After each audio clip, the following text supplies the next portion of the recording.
Bonjour à tous, je suis Clémentine, merci de vous être branchés sur les ondes de Radio Barbare, le podcast engagé pour un monde professionnel responsable. Chaque mois, on vous propose de retrouver des experts pour prendre avec eux un shot RH sur leurs expertises en ressources humaines. Ce mois-ci, on s'intéresse à la thématique de la RSE et aux secrets pour embarquer son équipe et ses partenaires dans cette démarche. Comme chaque mois, ce podcast vous est proposé par RH Performance, votre partenaire recrutement, formation, team building, coaching et outplacement. La transition écologique et sociale n'est plus une option. Pourtant, de nombreuses entreprises se heurtent encore au même défi. Comment embarquer réellement mes équipes et leur écosystème dans cette transformation ? La RSE ne peut pas être l'affaire d'une seule personne ou d'un service dédié. Elle doit infuser dans chaque décision, chaque action et chaque collaboration. Sans l'engagement profond des collaborateurs et des partenaires, même les plus belles initiatives seront des flops. La vraie réussite, c'est quand la RSE devient une seconde nature pour chaque membre de l'organisation. Quand les collaborateurs ne se contentent plus d'appliquer des directives, mais qu'ils deviennent eux-mêmes force de proposition. Quand les partenaires ne suivent plus simplement le mouvement, mais enrichissent la démarche de leurs propres initiatives. Certaines entreprises comme celle certifiée B Corp ont réussi ce pari. Elles démontrent qu'il est possible de créer un véritable élan collectif autour de la RSE, de transformer les contraintes en opportunités d'innovation et de collaboration. Mais comment créer cette dynamique ? Comment faire de la RSE non pas une obligation, mais une source d'engagement et de fierté partagée ? Eh bien, c'est ce qu'on va voir aujourd'hui avec Gabrielle Van Rijn. Gabrielle, tu es Administrative Officer chez RH Performance. Tu es aussi une vraie actrice de la transition au sein de notre entreprise, puisque tu es fortement engagée sur le sujet de la RSE et tu fais partie de l'équipe B Corp chez RH Performance.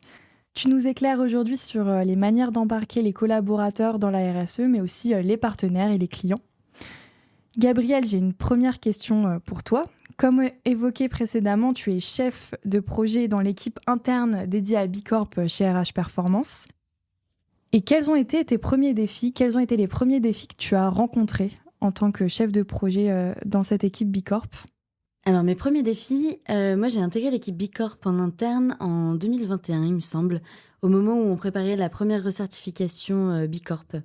Du coup, le premier défi qui s'est un peu imposé, c'était de s'acculturer au label et au BIA, donc qui était le document sur lequel on recense toutes nos actions et nos suivis qui nous servent de base pour l'audit.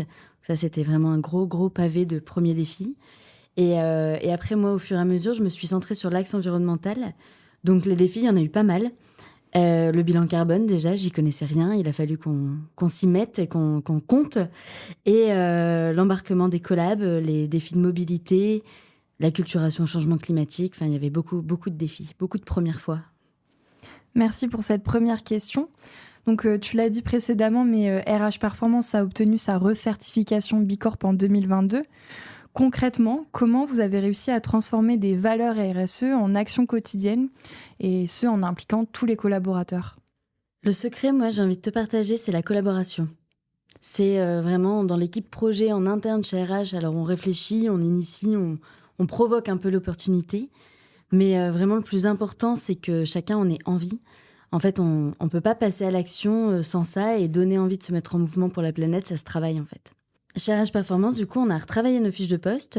On a créé le filtre Greta qui vient un peu infuser dans tous nos projets transverses. Et B Corp, c'est pas seulement un pilier de la RSE, et c'est un peu ce que tu as dit en introduction de ce podcast. Il transcende vraiment toutes les activités chez RH Performance. Tu viens de parler du filtre Greta. Pour nous, c'est du jargon interne, on sait ce que c'est, mais est-ce que tu pourrais expliquer peut-être ce que c'est pour nos auditeurs ? En fait, il y a quelques années, B Corp, c'était vraiment un pilier à part entière dans la stratégie d'une entreprise. Et on a pris une décision de le faire vraiment de faire de façon transverse et d'avoir donc B Corp qui s'inspire dans le business, qui s'inspire dans les collaborateurs, qui s'inspire dans toutes nos actions. Et on l'a appelé le filtre Greta, d'où Greta Thunberg, notre idole à tous. Est-ce que tu pourrais peut-être donner à nos auditeurs des exemples d'actions concrètes que RH Performance a mis en place ? Carrément, on en a mis pas mal en place quand même depuis 2019 et même encore avant Bicorp. Parce que Bicorp, ça a été vraiment la structuration de nos actions.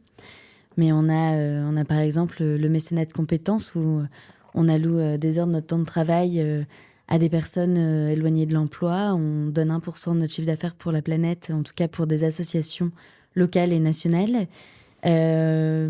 Concernant la mobilité, on a mis en place les vélos de fonction qui permettent à chacun de pouvoir en bénéficier. Toujours concernant la mobilité, on a banni l'avion. On fait aussi hyper attention à nos fournisseurs, d'avoir des fournisseurs engagés, du zéro déchet pour nos formations. On incite énormément nos participants à venir en covoiturage, en transport en commun. Et puis une action qui est hyper facile à mettre en place et que vous pouvez faire dès demain, c'est choisir un fournisseur d'électricité renouvelable, vert, local. Là, on vient beaucoup de parler des collaborateurs en interne. Et si on parle un peu au-delà des murs de RH Performance, comment l'équipe Bicorp, comment toi, tu parviens à embarquer tes partenaires, tes fournisseurs, les clients dans cette démarche RSE? Est-ce que tu as des exemples concrets à nous donner? Alors, je ne sais pas si tu as déjà essayé de convaincre une personne de ta famille ou un collègue de travail sur un sujet environnemental ou un autre sujet d'ailleurs. C'est pas facile d'aller voir quelqu'un et lui dire « ce serait bien que tu fasses comme ça » ou c'est pas bien ce que tu fais. D'ailleurs, bon courage pour ceux qui ont essayé cette dernière. Mais le meilleur moyen d'embarquer un écosystème, en fait, c'est vraiment montrer l'exemple. Et je sais pas si tu connais l'ombre climatique. C'est la part des actions positives, en fait, que tu crées chez les autres, mais qui se calculent pas chez toi. Donc, en gros, c'est si je permets à l'un de nos clients ou de nos fournisseurs d'être plus vertueux, par exemple, que je propose à un client de promouvoir en interne chez lui le covoiturage de ses collaborateurs pour venir en formation, c'est des émissions que j'évite à notre client et en fait, ça le rend plus vertueux, mais ça se compte pas dans mon bilan carbone, mais ça marche sur le bien commun. Et en fait, en montrant l'exemple, en partageant les bonnes pratiques qui fonctionnent, on embarque en fait ceux qui nous entourent.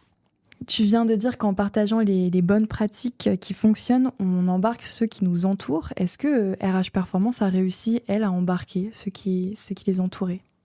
C'est déjà arrivé en fait.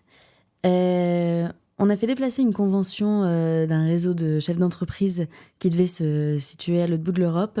Et en fait, on leur a permis de le faire en train. Donc, à force d'un peu de militantisme et d'influence de la part de notre dirigeant, il a pu faire décaler cette convention et faire économiser, je crois, si je me souviens bien, c'était 9000 tonnes de carbone. Et puis après, on parle de ce qu'on fait, on montre l'exemple, comme je te disais tout à l'heure. Et je pense que je peux affirmer qu'il y a peut-être des boîtes qui se sont lancées Bicorp suite à notre exemple. Merci pour ta réponse. En parlant du coup de boîtes qui se sont lancées Bicorp et de nos confrères en entreprises aussi qui sont Bicorp, toi, tu es très active dans cette communauté Bicorp, notamment dans les Hauts-de-France. C'est quoi les bénéfices de cette collaboration entre entreprises engagées et comment ça nourrit aussi ta propre démarche, ta propre réflexion? Alors, la communauté chez Bicorp, je trouve que c'est vraiment un pilier du label. C'est ce qui donne vraiment le sens humain au-delà de la certification et au-delà du tampon du label. Dans les Hauts-de-France, nous, on se retrouve une fois par trimestre, souvent dans une nouvelle Bicorp ou en tout cas une Bicorp qui nous accueille. Et on échange ensemble sur une problématique pour trouver des solutions communes. C'est vraiment rassurant en fait de ne pas se sentir seul dans une démarche RSE. Et avoir des entreprises qui coopèrent et qui s'entraident pour qu'on avance tous dans la même bonne direction, ça donne vraiment un sens au mot d'écosystème.